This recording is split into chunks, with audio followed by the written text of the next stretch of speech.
Greetings, my friends. Welcome to the next episode of the MinMob podcast. Jason here, joined by my buddy Alex across the pond in Germany. We're going to jump into the usual things, but actually this week we're going to pick up where we left off on last week's Spaces since we had some technical difficulties. And I know Alex had some topics that he wanted to dive into and wasn't able to, so we'll start there, man. How you doing? I'm doing great. I'm happy that we found the time to jump on the episode today. Obviously, with a 1 day delay, unfortunately, but yeah, we will definitely jump into all the topics we wanted to speak about on Spaces. And I just found, because usually we jump into crypto in the very beginning when we speak about or when we start Spaces, and there was like one thing that made headlines, and I'm not even sure if you saw that.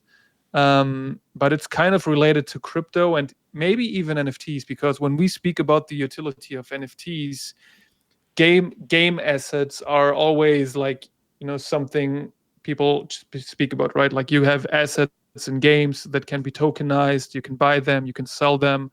They're actually big markets in many games, right? So last week we got news that Meta, the company, is shutting down its metaverse, and I think it already spent like $80 billion on it, and they announced that they're shutting it down. Not enough users, or I'm not sure if they actually mentioned the reasons, but it's most likely because of that. What do we think about that? I mean, I remember that, like, even if you look at crypto projects, there have been really big projects, doing metaverses, like Decentraland, Sandbox. It's just like a couple of names. Do you think the metaverse is dead, and do you think it's having any kind of impact on crypto projects or even on NFTs? I don't know. I mean, I think a lot of that stuff has just a really long way to go before anything significant really happens. So, there's going to be a lot of failures. There's going to be a lot of sort of, trial and error to get to the place where it's really usable and user friendly, and it doesn't give you a headache, when you're wearing these glasses or what have you and exploring these worlds. So, I mean, there's just a long way to go. And I think this is just part of it. And I think if I think actually this is a really great lesson that we could learn in business and in creation. And that is, like, no matter what your sunk cost is, if something isn't working, you should stop doing it. You see this all the time with NFT projects beating their heads against the walls on, some dying chain somewhere that's never going to go anywhere or do anything. And the reasoning for doing it is really no reasoning at all. It's just that, well, we've been here. We've got all this investment going on here. We've got all this time sunk, this money sunk.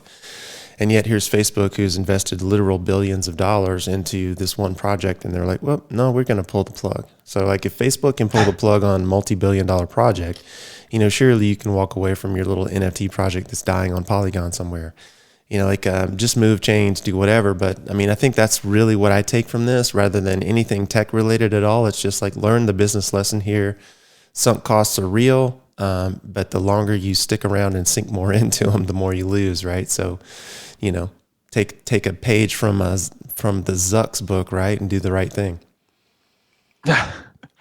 Yeah, absolutely. But I mean, when I thought about the metaverse in general, and I think I tried some of them, that some were even like browser based, so you didn't even have to like download any kind of application, and I checked that out. And back then in 2022, 2023, it looked like the metaverse is almost like destined for NFTs. Like, NFTs can have such a big use case in the metaverse, getting, like, I don't know, outfits and everything tokenized.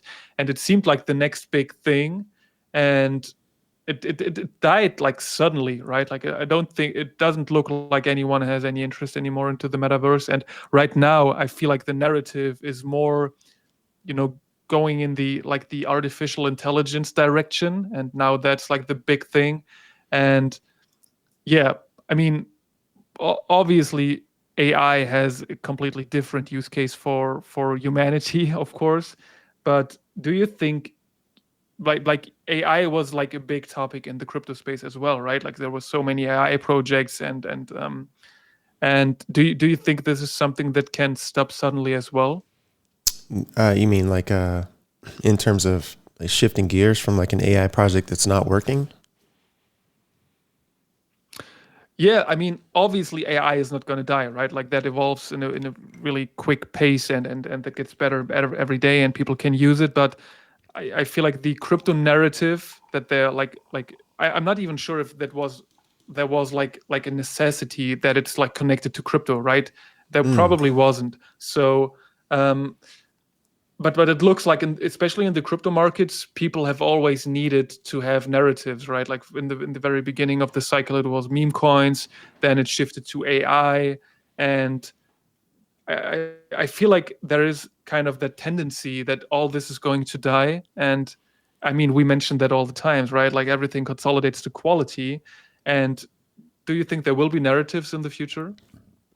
Oh yeah, for sure. I mean, as long as you have humans and human psychology, you're going to need narrative. You're going to need story. I mean, this is how we perpetuate knowledge, and how we sort of draw people into our world. I mean, the most Mm-hmm. education, rich content is really the best content that tells a story. To be honest with you, like you can take a history class and have it be taught by someone who's so boring that you just literally want to pull your hair out. Or you could take a history class by someone who embodies the characters and tells the story and makes it interesting, right? So, I mean, both of those things are true, but only one of them is more effective, right? So, Mm-hmm. when it comes to any project or service or organization, build out, whatever you want to call it, like when it comes to any of that, story matters. I mean, it takes story to bring people on board. It takes story to draw people in. All of these things are going to need to exist, and the story of sort of AI and crypto, or utilities in crypto, or art in crypto, or whatever pairing you want to create. These are basically these are basically unnecessary in a lot of ways. Like it's not necessary to tie the metaverse to blockchain. Like you said, it's not necessary at Yeah. all. And it's not necessary to tie anything specifically to blockchain because you could just use any database. But the question in terms of like, will the market accept it, comes down to story first and then value proposition second. So the story will draw you in and it might cause you to take a look and get you to use a specific thing. But then if you use it and it sucks, you're going to be like, this sucks. Like the story is bullshit. The story doesn't tell the truth. Therefore, I'm out of here. I'm going to do something else. And I mean, this is the story of all products from since the beginning of time, right? I mean, if you can go all the way back to like, ancient Greece, where, you had merchants who would transport like purple dye across the Mediterranean Sea. In fact, one of the founders of the Stoic school, was basically shipwrecked and lost his purple dye. Purple dye was sought after by the ruling classes because it basically represented wealth and royalty, and not everyone could afford it or use it. And it was made from like sea slugs that basically slaves would smash and take their blood and turn into purple dye. And so the story was like, if you could afford to dye your clothes purple, that meant that you had significance and status and wealth in the community, right? That's the story of it, right? But I mean, today, like if you wear a purple Mm. shirt, nobody gives a shit. everyone can afford purple clothes, so it doesn't matter anymore, right? But even today, that sort of story is still attached to that little bit of technology of dye. And if you go and you look through photos or paintings of royal characters, there's always like some form of dark blue purple in there, right? Because it was very hard to come by back in the day. Yeah, good point. Absolutely. I like the comparison, definitely. There was actually big news today, and I didn't really want to speak about that because I'm too dumb to understand. But I'll admit it here, and maybe you can clarify things for me. So I'm not sure if you've read that, but the USDC stablecoin issuer Circle, their stock crashed 18% today. So when I read that, I tried to find a reason for that, and I think the reason is that the Clarity Act deal signals that there will not be any yield on stablecoin balances, and this. that weakens obviously a key part of the bull case by making USDC harder to evolve from a payments utility into a real store of value product. But when I read that, like, first of all, USDC stablecoin issuer, I have no idea what that even means. Obviously, they are able to mint USDC or USDT or whatever, and like, I didn't even know until then that until I read that there are like I don't even know how USDC is being made, to be honest, and I kind of feel ashamed because I should know. But is it like, do you have different companies like these issuers, and you have to pay real money, and they'll just mint the USDC tokens or USDT tokens? Do you know that? You should know that, right? Well, I know a little bit about it. So, Circle, who basically runs USDC, remember how this is set up, right? They make the majority of their income from interest on cash, not on USDC. Yeah. Okay. So if you hold, like 10 USD, or I'm sorry, 10 USDC, then basically what Circle is doing is they're guaranteeing that they have 10 US dollars to back it up. So they're basically trying to back it up one for one, right? And that's how they're able to maintain the peg, right? Like the peg to USDC to the dollar is one for one. And so the way that Circle makes money, almost 100% of the revenue comes from the interest they earn on the dollars that they hold. So if the Federal Reserve decides to drop interest rates, which is one of the things that they are expected to do, then that basically means that Circle is going to be able to make less interest on the cash that they hold. Does that make sense? And so if they can't make interest on the cash that they hold, then they can't be as profitable, which means that their stock is going to get sold, right? So this was just all recently announced, right? A lot of this stuff with the treasuries and the treasuries that back the USDC reserves, right? So if the interest rates come down, Circle loses income, which means that their stock can't be as valuable as it was yesterday. Does that make sense? It absolutely does. But I still got two questions. So Circle is the only company like issuing USDC, right? So they are basically the only company who can mint USDC, right?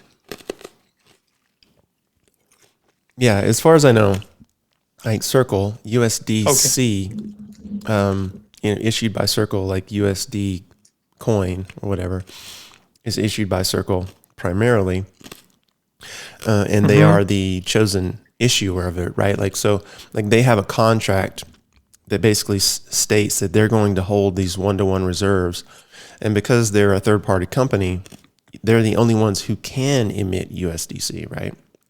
Because they're the only ones who are guaranteeing the one-to-one peg. Yeah, absolutely. Like they do, but is there any kind of control mechanism? Because I feel like, is it like blockchain wise that they basically have they are the only ones who have the like it's not called update authority when you have a token, right? But they are the only ones able to mint USDC, I guess. But like, is that being controlled in any way? Do you know? Like, well, I mean, if you just look at the verbiage, like the verbiage tells you that they hold, cash or basically equities, or I'm sorry, it wouldn't be equities. It'd probably be securities like bonds, like debt, basically. Or I guess it could be anything that's securitized, really. Like it depends on how you read their documentation, but like whatever securities that they hold, they can only issue one USDC token for $1 worth of that security, right? So it has to be maintained. And it's public what they have, right? So well, it makes sense, obviously, because we can. It's public to the extent that they have to account for the verbiage in their documentation, and it's public in the extent that they are a public company, right? So I'm sure there's things behind the scenes that we can't know or won't know, but based on the mechanisms that we do understand, this is kind of how it works, and they are the only company, regardless of blockchain or entity or partnership, they are the only company that holds this specific one-to-one reserve licensing.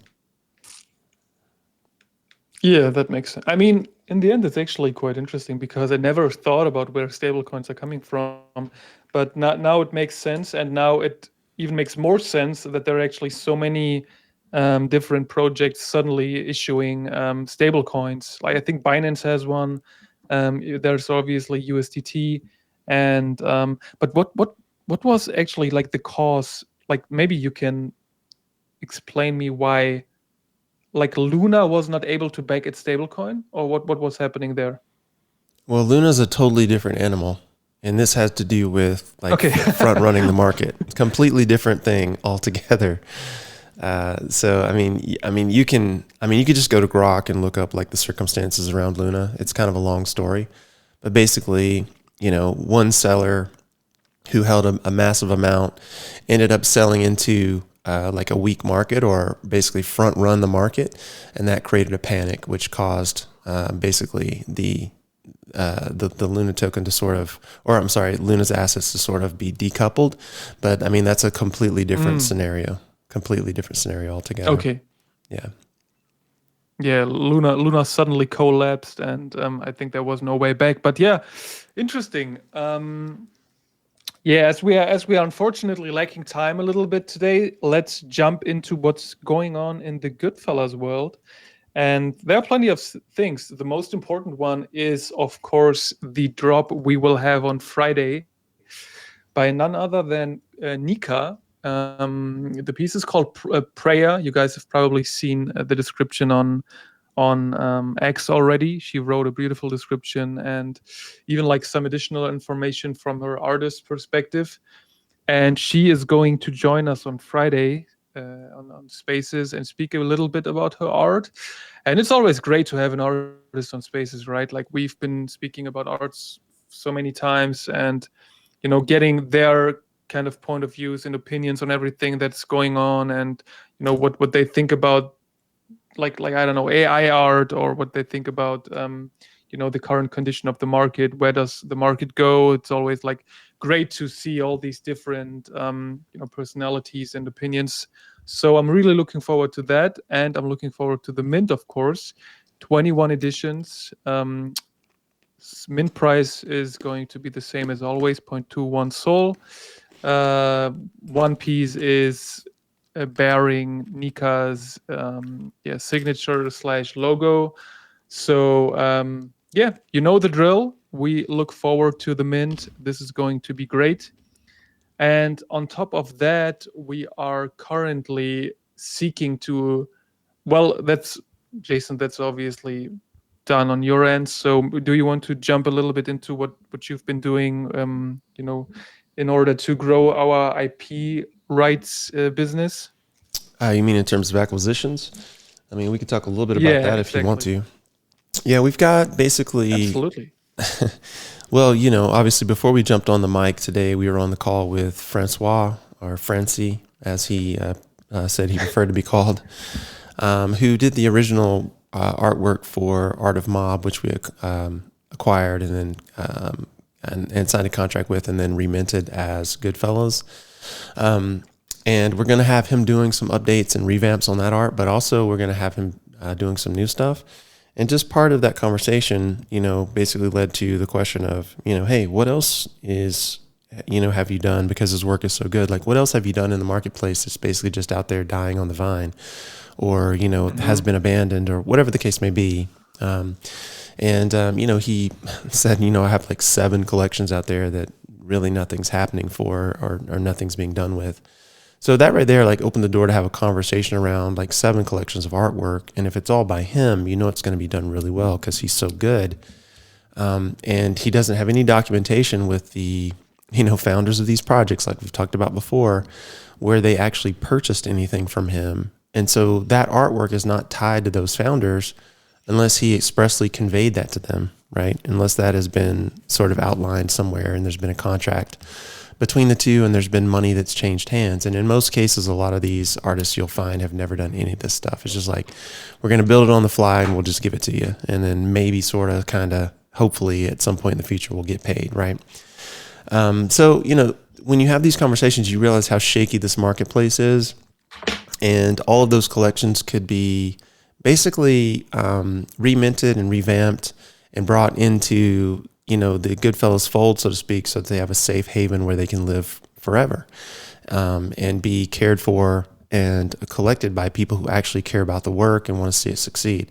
So this is just like, I'm just illustrating the point of like how bad and how shaky this marketplace is in terms of like these original NFT projects, right? Most of them, if not all of them, outside of the very few who have expressly granted you IP rights, do you actually have permission to use, display, or do any work with at all?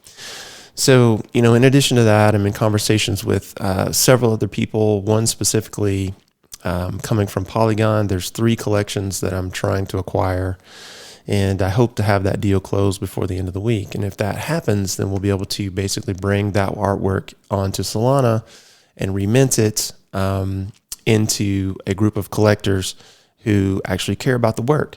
And it's really cool. It's like old school cool, like that old school cool PFP NFT artwork that is basically going to be sought after as the collectibles market evolves and people want the earlier, and earlier stuff, just like they do with cars or comics or whatever they collect. So I'm pretty stoked to see if we can get that deal done. If we do, I'll drop some information. Hopefully we'll have something done on that this week. I'm supposed to get access to those contracts. They're on Polygon later this week. So we'll see what happens with that. But basically, aside from what's happening with Cosmonica, however you want to say it, her piece, Prayer, there's going to be a bonus drop as well, left over from Anna Shee's 7 Dawns drop that we never done.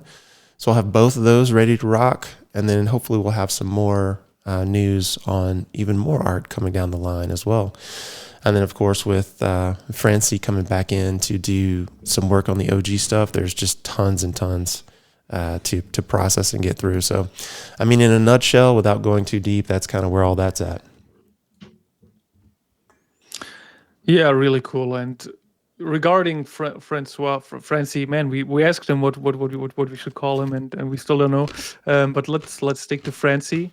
Yeah, it's like I'm so happy that he's back, and he gave us an impression of the collections he created before. And one thing that's really interesting is that he mentioned that he does art, like he's not really doing any NFT art right now anymore, but he does art in his real life. Like he's like doing art for brandings and doing graphics and all that stuff. And I'd love to have him on Spaces as well and speak about that, right? Like, is that different for you? Like, do you feel like any artists we've worked with in the space so far could do or be like some sort of graphic designer in the real world and do that, or do you feel like that's 2 different skills? Yeah, I think there are a few that could and some that already are. I mean, like Christine from Scarce Creatures comes to mind. Like she already does that work. I mean, you can tell in her illustrative work that that's her background. And when you look at her pieces, it's not like some of the other trash you see on like Polygon where it's just sort of randomly thrown together or it's just the same character over and over and over and over again. Like her pieces, when you look at them, when you break them down, there's a story in the piece. And this is something that a good illustrator is really good at conveying.